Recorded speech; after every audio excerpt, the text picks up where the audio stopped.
বিষয়টা হচ্ছে যে বাঙালিকে চিনত গোটা পৃথিবী। বিবেকানন্দ, রাজা রামমোহন রায়, বিদ্যাসাগর, রবীন্দ্রনাথ ঠাকুর, যে বাঙালিকে বলা হতো সমাজ সংস্কারক হিসেবে, বাঙালির কৃষ্টি, বাঙালির সাহিত্য, বাঙালির সংস্কৃতি, যা পৃথিবীর মধ্যে বাঙালিকে আলাদাভাবে একটা চিহ্নিত করা হতো।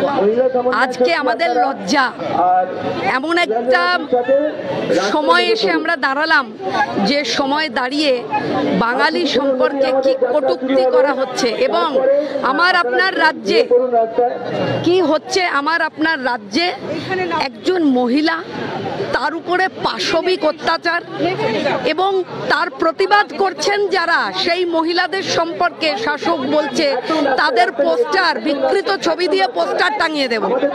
অর্থাৎ এই যে আগমনীর যে সময়টা, জগজ্জননী মা দুর্গার আগমনীর এই সময়কালে দাঁড়িয়ে দুর্গা শক্তি যে প্রতিটি নারীর মধ্যে বিদ্যমান, সেই দুর্গা পুজোর প্রাক্কালে দাঁড়িয়ে নারী শক্তি, নারীর শক্তির যে উদযাপন, সেই সময় দাঁড়িয়ে বলা হচ্ছে, শাসক দল বলছে যে যারা প্রতিবাদ করছে তাদের বিকৃত ছবি পোস্টার করে টাঙিয়ে দেব।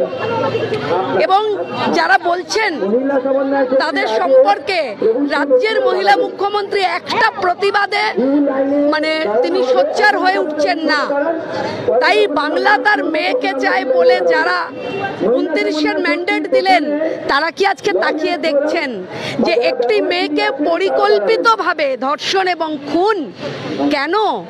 কি মোটিভটা কি? Motive of murder, what is the motive of murder?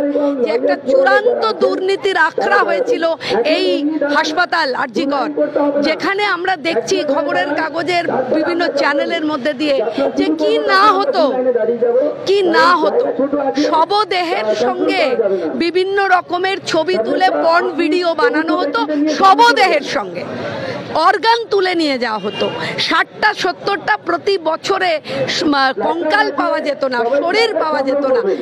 কি ধরনের দুর্নীতি! ভাবতে গেলে মা হিসেবে কেঁপে উঠছি যে আমাদের কন্যা সন্তানটির উপরে কি পাশবিক অত্যাচার, কারণ মেয়েটি প্রতিবাদ করেছিল। তার প্রতিবাদী একটি মেয়েকে এইভাবে শাস্তি দেয়া হলো এবং মুখ্যমন্ত্রী যারা শাস্তি দিলেন তাদেরকে চিহ্নিত করে শাস্তি না দিয়ে তাদেরকে প্রাইজ পোস্টিং দিলেন মাননীয় মুখ্যমন্ত্রী, যিনি একজন মহিলা এবং যিনি মহিলা মুখ্যমন্ত্রী হিসেবে বলেছিলেন যে তিনি পরিবর্তনের নতুন ভোর তৈরি করবেন। আজ বাংলা লজ্জিত আজকে এই সরকারের জন্য এবং একজন মহিলা মুখ্যমন্ত্রীর জন্য। আজকে আমরা এমন একটা দিন, 11ই সেপ্টেম্বর, যেদিন গোটা পৃথিবীর কাছে এক সন্ন্যাসী, যুব সন্ন্যাসী, তিনি গেরুয়া পরে তিনি গোটা বিশ্বের কাছে সনাতন ধর্মকে তুলে ধরেছিলেন এবং গোটা বিশ্বের কাছে সনাতন ধর্মের প্রতিষ্ঠা হয়েছিল। আজকে সেই দিনকে স্মরণ করেই আমরা সমস্ত বুদ্ধিজীবী, সংস্কৃতি প্রবণ সমস্ত মানুষজন আজকে এক হয়ে আজকে আমরা শ্যামবাজার অবধি যাব। সাধারণ মানুষের কাছে আপনাদের চ্যানেলের মধ্যে দিয়ে অনুরোধ, আপনারা আসুন, জুড়তে থাকুন, কারণ আমার আপনার এই আন্দোলন, ওই যে ছেলে মেয়েগুলো বসে রয়েছে জল ঝড়কে উপেক্ষা করে স্বাস্থ্য ভবনে, যারা বলছে যে বিচার চাই, তারা যেন সঠিক বিচার পায়। কেঁপে যায় যেন শাসক দল, যেন কেঁপে যায়। তার জন্য আমার আপনার আন্দোলনে থাকা, আন্দোলনকে আরো তীব্র থেকে তীব্রতর করা আমাদের কর্তব্য। মা হিসেবে এবং একজন শিল্পী হিসেবে আজ আমি এখানে আছি।